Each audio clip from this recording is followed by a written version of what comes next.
private property. You just said it's your property. Yeah, you said it I was your respect property. what you do. I like snowboarding personally. Hello, hello. Welcome back to School News with your host, Stokadelic. We're going to start things off a little bit differently today. Let's check in with our friend Farmville 420. You know, as a fellow winner, it's nice to see another competitive skier getting after it in the streets, year after year, putting out banger after banger. And Henrik has one of the best styles with one of the cleanest bag of tricks you'll ever see. This project was no exception.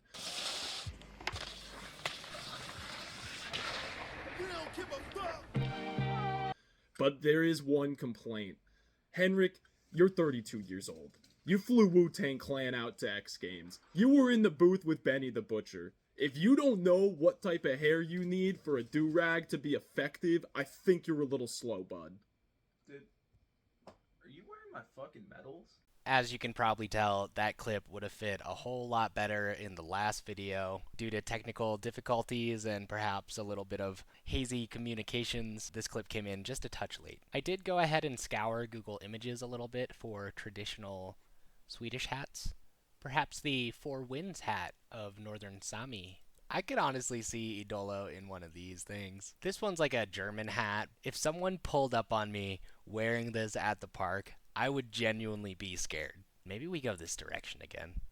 Our top story tonight is Crescendo from Good Company, the pretzel man himself. Let's get right into it here. We've got this flat 3 Japan to start us off. I think that might have been the first full clip that we saw. I thought we canceled these things. It's an easy trick. It's an ugly trick. You only ever see a Japan grab with it. I'm just so tired of these, dude. Want to take this as an opportunity to kind of rant about what I didn't like about the video. We'll get to the stuff that I did like in a second. We get hit with like 45 seconds of intro with like half clips. I think we already had a trailer for this movie. And then the first clip that you're going to give to us is just a Japan flat 3. There was a lot of that in this video. It felt like filler to hit a 30-minute mark. My guess here is that AJ, Brady, Tom, the people behind the scenes here, maybe had like a TV contract in the work. Who knows? Maybe we do see it on TV. Maybe that fell through. It was split up pretty well, but there was a lot of filler in here, which sucks because the filler clips were most often like skiers that shred way harder than the clips in this video. Look at this fucking featuring list, dude. It's all bangers. This is basically the Expendables of skiing in front of us, and you're telling me this could have been Colby, Tom, Tucker, and Tim, and it basically would have been the same fucking movie? My only theory here is that while Colby was out in wherever the fuck he was doing all of this nut shit, there was like 10 of the filmers with him because no one wanted to miss this shit. I think he said he had like a hurt rib or something like that, maybe a hurt back. Colby was fucking firing. Also wanted to mention the song choice here.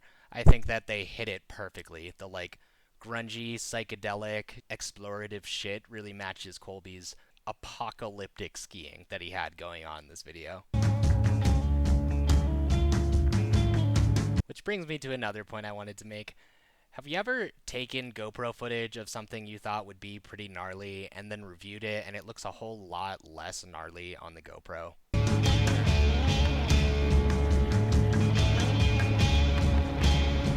Yeah. Quick shout out to Tim and Quinn. I did think that specifically this gap they were hitting, holy fuck. A front flip in powder is truly one of the unicorns in skiing. It's like really fucking hard. If you have the balls to hike all the way up there, I doubt you want to go for a front flip of all things. Let's flash forward here to Tucker and Tom's street parts. Tucker's trick selection nowadays is something to be written about. Look at this. Wall ride to lip back 4. Clean. The man starts going off after that. Tails onto the forekank with a back 2 out. The lip 2 here. Then we get a nice tails 2 onto this curved kinky rail. This was one of my favorite clips. Nice little pretzel with the tap. My god. This is not the hardest trick in terms of like technical difficulty, but style, spot selection, what street skiing comes down to a lot of the time is making the best of the spot, and I'm a firm believer that there's a right trick for every spot. Tucker seems to be choosing it almost every time. Tom, notably, stepping up the urban game a little bit. Little switch lip on there. Almost an L rail right there. And the backslide down the 25 or however many stairs that is. This clip, fucking adorable. Flash forward, you think the man is done. Oh no. Once again, Tucker showing us that he is arguably the best street skier in the game right now. I'm not saying this is the hardest rail ever done by any means, but casually in his part, just hitting shit like this. And this is the type of feature that you don't need to do a switch up on. The fact that you're hitting this rail is gnarly enough. Little shout out to this rainbow rail. Seems like everyone got to hit it last year.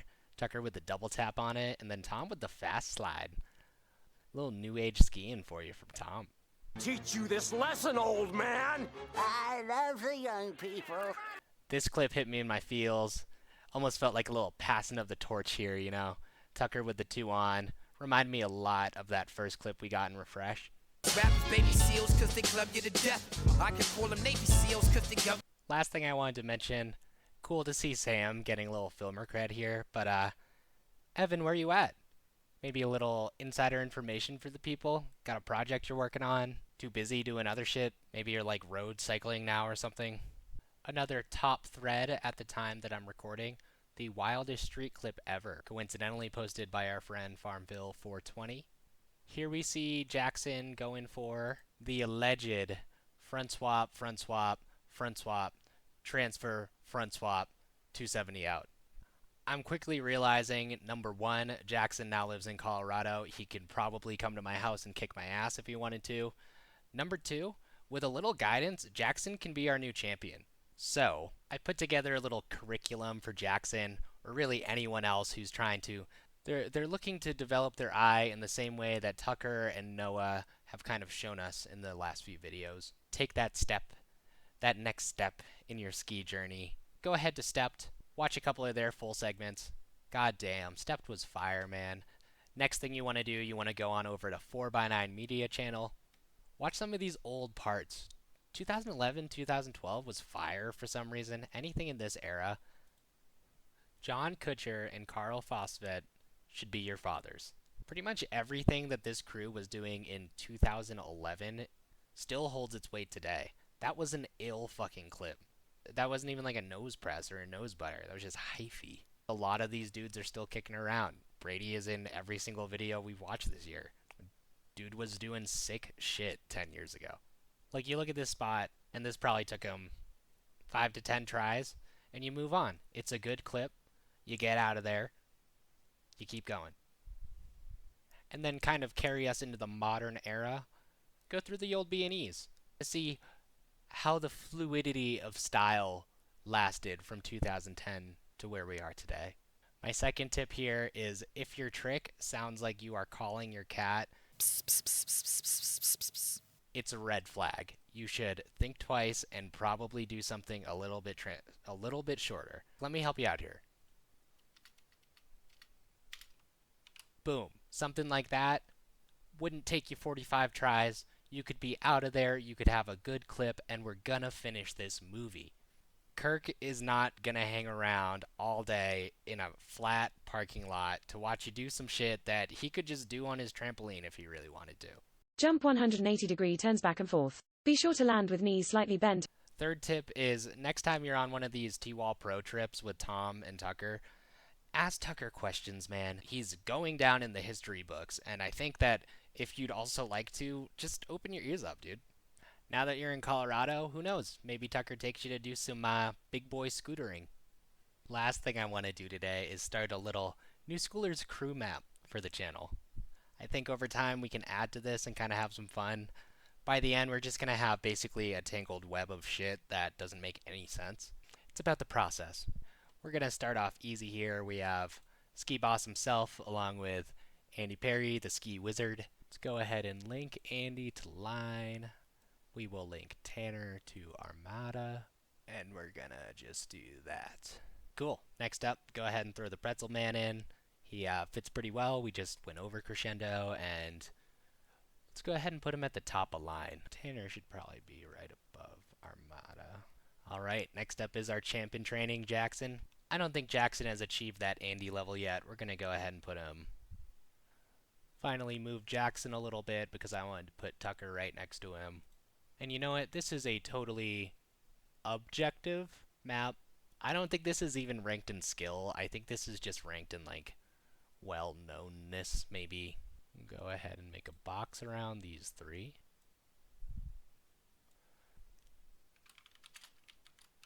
Believe Andy's still on TCs most of the time. And Tanner rides. For the record, this is not her defensive measure that I actually am not using an image of her. Well, there you have it, folks. Our first official draft of the NS crew map. And with that, we're going to end it today. I will see you all next time.